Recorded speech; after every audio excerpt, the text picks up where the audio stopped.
and how you felt prior to coming today. My name's Alice, and I felt very lonely, vulnerable, confused as to what I'm doing and where I should be going. And how do you feel now?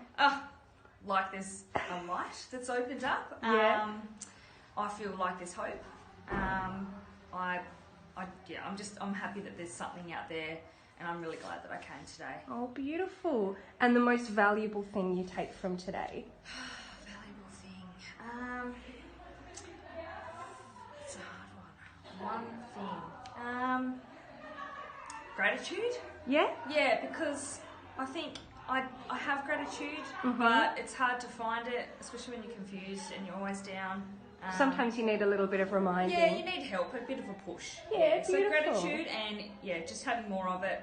And if anyone was unsure about coming to the workshop, what would you say? Definitely come. Do it? Yeah, you've got nothing to lose. Fantastic. Definitely come. It's something that I should have done a long time ago.